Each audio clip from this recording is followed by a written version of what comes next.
Hey everyone, welcome back to Coins Numismatic Series, the home for coin lovers, collectors, and history enthusiasts who believe every coin tells a story. Today, we're diving deep into a fascinating and often overlooked modern-era coin, the 1990 P Washington quarter dollar. While it might look like an ordinary quarter that's been passed around in change for decades, this coin carries an intriguing mix of history, design, minting nuances, and collector appeal that make it far more interesting than you might think. So, if you've ever held one in your hand and wondered whether it's worth more than 25 cents, by the end of this video, you'll know exactly why collectors still pay attention to this humble yet historic coin. Let's jump in. The Washington quarter has a story that stretches back to 1932, when it was first introduced to commemorate the 200th anniversary of George Washington's birth. Designed by John Flanagan, it replaced the standing Liberty quarter and quickly became a mainstay of American coinage. The 1990 P issue continues that lineage,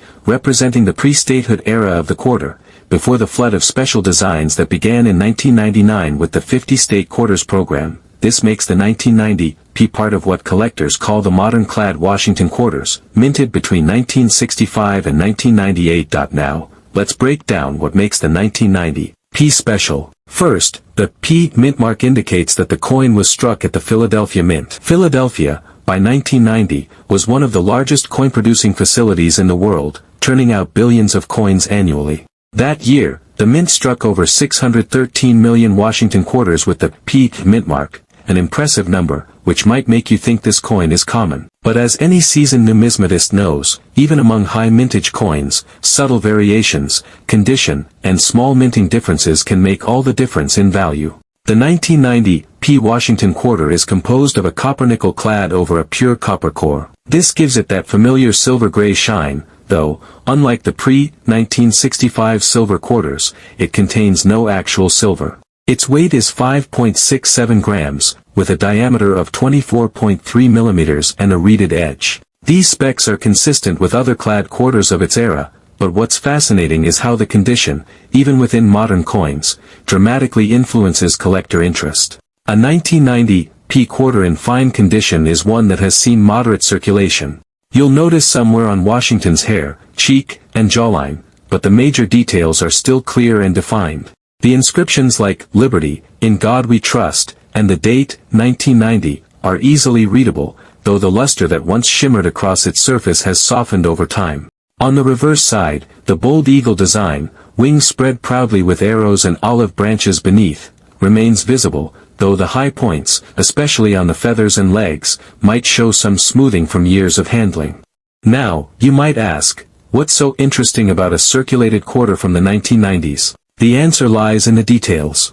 1990 was a transitional moment for U.S. coinage technology and design precision. During the late 1980s and early 1990s, the Mint was experimenting with die improvements and press calibration techniques to maintain consistency as production volumes skyrocketed. Despite those advancements, minor die cracks, weak strikes, and even double dies appeared on some coins. Collectors pay attention to such errors because they reveal the human and mechanical side of minting, tiny snapshots of imperfection in an otherwise mass-produced coinage system. For the 1990 P specifically, a few interesting varieties have been noted by keen-eyed collectors. One of the more well-known is a slight die clash, where the obverse and reverse dies accidentally strike each other without a planchet in between, leaving faint ghost-like impressions of one design on the other side. These clashes, when found, give a coin added charm and can increase its desirability. There are also reports of minor off-center strikes and weakly struck letters, often caused by uneven pressure or slight misalignment during minting. When you hold a 1990 P in fine condition,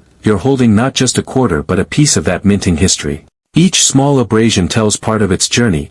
Perhaps it passed through countless hands, vending machines, store counters, and maybe even a few collectors' pockets before landing in yours. While it might not yet carry the price tag of a rare silver quarter, its historical context and physical wear tell a tangible story of American commerce at the dawn of the 1990s, a time when the economy was shifting toward the digital age, but cash and coins still ruled everyday transactions. Let's talk about value, because that's always one of the big questions. A 1990 P Washington quarter in fine condition typically trades at face value in everyday circulation. However, to collectors who specialize in date runs, meaning they collect one of each year and mint mark, it holds a spot of significance as part of a complete modern quarter series. For those looking to assemble a full set of Washington quarters from 1965 through 1998, the 1990 is an essential, accessible, and affordable piece. Uncirculated or mint state examples, of course, can fetch a premium. High-grade specimens graded MS66 or above by PCGS or NGC have sold for upwards of $40 to $70, depending on their luster and strike quality. But it's not just the top-end grades that matter. Fine condition coins, though more modest in appearance, have their place in numismatic study. They allow collectors to trace wear patterns, study die life, and appreciate how the design holds up under real-world circulation. It's worth noting that while the 1990 quarter doesn't have major recognized double die or repunched mintmark errors, minor die deterioration doubling can sometimes give the letters a slightly fuzzy appearance. These aren't major errors but can make for interesting study pieces. Likewise, struck-through errors, where debris or grease interfered during striking, occasionally appear from this year and can range from subtle imperfections to dramatic anomalies that make each coin one of a kind. The artistry of John Flanagan design continues to impress numismatists even today. On the obverse, Washington's profile was modeled after a bust by Jean-Antoine Houdon, a sculptor who created one of the most accurate likenesses of George Washington from life. Over the decades, small changes were made to sharpen or soften the details, but the essence of the design remained constant through 1998. By 1990, the dies had evolved slightly from the earlier 1930s versions, giving the portrait a cleaner, more modern appearance. Collectors often note how the 1990s Washington quarters show stronger definition around the hair curls and jawline when well struck.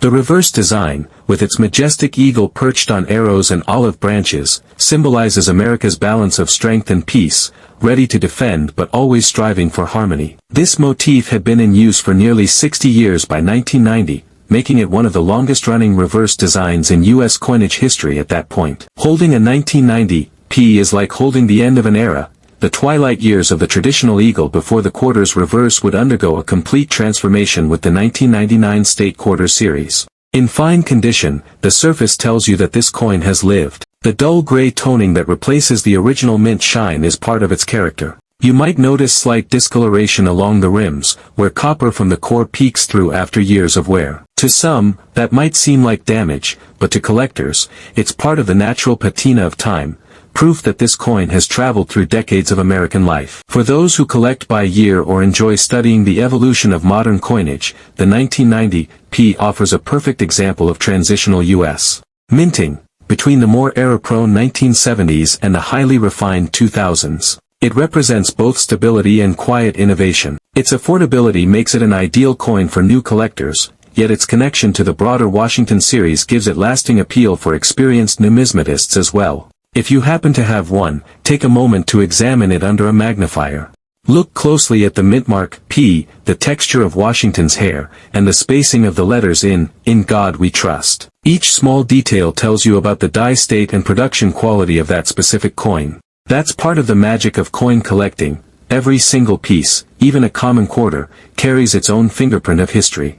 So next time you find a 1990 Washington quarter in your change, don't just toss it into the coin jar. Hold it up to the light, feel the ridges along its edge, and imagine the decades it has witnessed. From the gas stations and grocery stores of 1990 to the digital transactions of today, this little coin has quietly journeyed through America's economic and cultural shifts. It may be worth 25 cents on paper, but in the world of numismatics, it's a piece of living history, a bridge between the classic and the modern eras of U.S. coinage. And that's the story of the 1990 Washington quarter dollar in fine condition, an everyday coin with extraordinary context. Whether you're a seasoned collector or just starting out, coins like this remind us that numismatics isn't just about silver and gold. It's about stories, craftsmanship, and the passage of time etched in metal. If you enjoyed this deep dive, don't forget to like, subscribe, and hit the bell so you won't miss our next episode, where we'll explore another hidden gem from the world of coins. Until then, keep collecting, keep learning, and keep your eyes open. History might just be jingling in your pocket.